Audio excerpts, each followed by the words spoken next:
This is day 107, the deliberate curation of influence. I woke this morning to the familiar glow of a screen, and before my feet touched the floor, I had already consumed a dozen messages that I did not choose. Notifications from people I barely know, headlines engineered to provoke, advertisements disguised as advice.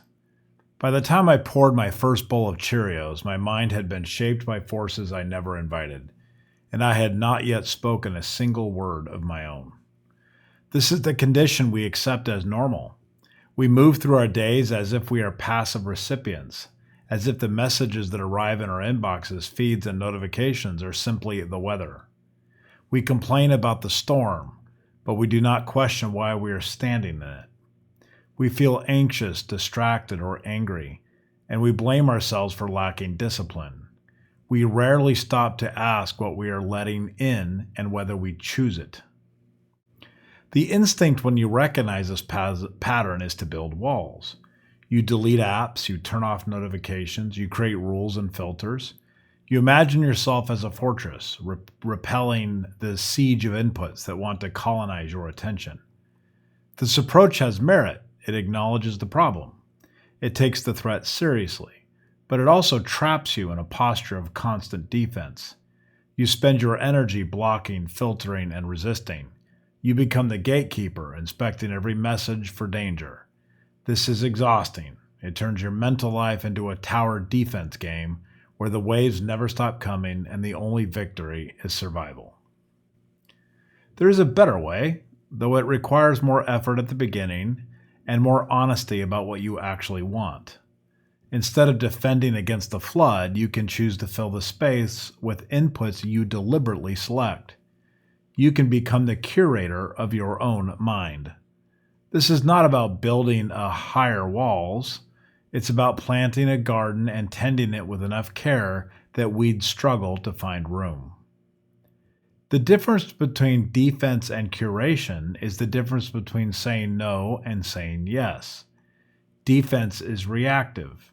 It waits for the threat to arrive and then pushes back. Curation is proactive. It decides in advance what belongs and then makes space for it. When you curate your inputs, you are not constantly scanning for danger. You are actively seeking nourishment. You are asking what voices, ideas, and perspectives will help you become the person you want to be. And then you are making those voices louder than the noise. This sounds simple, but it is not easy. Beneficial inputs are harder to find than harmful ones. Harmful inputs are designed to find you. They are loud, urgent, and emotionally charged. They arrive without invitation. They know how to trigger your attention. Beneficial inputs, by contrast, are often quiet. They require you to seek them out. They do not shout. They do not promise instant results. They ask you to slow down, to think, to reflect.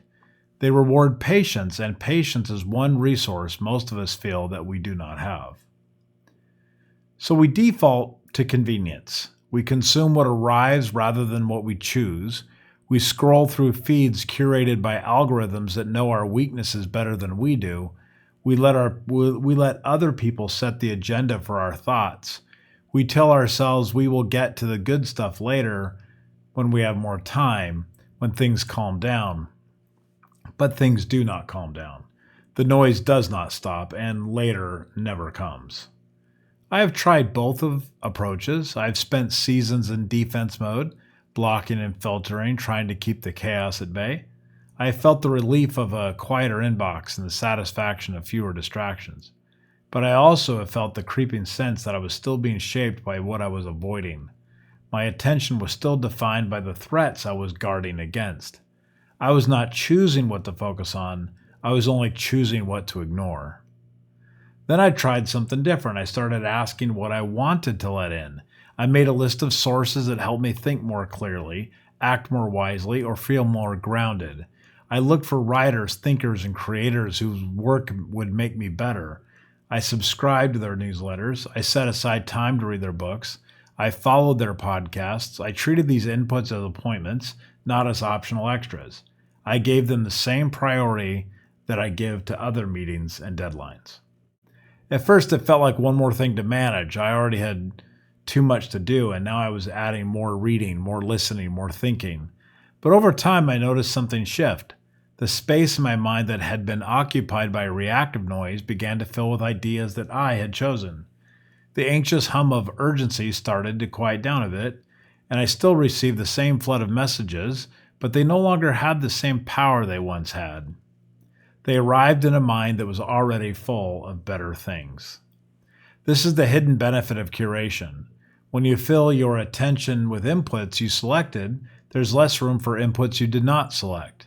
You are not blocking the noise, you are just simply crowding it out. You are not defending against influence, you are choosing which influences to amplify. This is not passive, it is not easy. It requires you to know what you want and to protect it with the same energy that you would use to defend against what you do not want. The work begins with awareness. You have to notice that what is actually shaping you. Pay attention to the messages that arrive and how they make you feel. Notice which voices leave you anxious, angry, or distracted. Notice which ones leave you calm, curious, motivated. Do not judge yourself for the patterns you find. Just see them clearly. You cannot curate what you do not notice. Then you have to decide what belongs. This is harder than it sounds because it requires you to articulate what you actually value. What kind of person do you want to be? What kind of work do you want to do? What kind of relationships do you want to build? The answer to these questions will tell you what inputs serve you and what inputs do not. If you want to be calm, you cannot fill your mind with outrage. If you want to be creative, you cannot spend all your time consuming other people's finished work. If you want to be kind, you cannot marinate in contempt. Once you know what belongs, you have to make space for it. This is the part that most people skip. They identify good sources, bookmark articles, subscribe to newsletters, and then never actually engage. The inputs sit in a folder labeled later, and later just never comes. Making space means treating these inputs as non-negotiable. It means scheduling time to read, listen, or reflect. It means protecting the time that the way you would protect a meeting with someone who you also respect. So now try it for yourself. You also have to remove what does not belong. This is not about building walls, it's about making choices. Unsubscribe from the newsletters that make you feel worse. Unfollow accounts that trigger comparison anger. Stop attending meetings that do not serve your goals. Stop reading articles that leave you anxious without making you wiser. Every input you remove creates space for an input that you choose. The benefits of this approach are not immediate. You will not feel smarter after one good article. You will not feel calmer after one thoughtful podcast. But over weeks and months, you will start to notice a shift. Your thoughts will feel more like your own thoughts. Your emotions will feel less reactive. Your decisions will feel more grounded. You will start to encounter noise, but it will not define you. You will have a foundation that holds steady when the chaos arrives. I still receive messages I do not choose to receive. I still see headlines designed to provoke. I still encounter people who want to shape my thinking for their own purposes. But I no longer feel like a passive receiver. I have filled the spaces with voices that I trust, ideas that I value, and perspectives that have helped me grow. The noise still arrives, but it arrives in a mind that is steadily occupied by better things. This is not a perfect system. There are days when I slip back into my reactive mode, when I let the urgent crowd out the important, when I scroll instead of reading. But those days are fewer and fewer in between now. And when they happen, I know how to return. I go back to the sources I chose. I make space for the inputs that serve me. I remember that my attention is mine to give, and I can give it what I want rather than what it wants.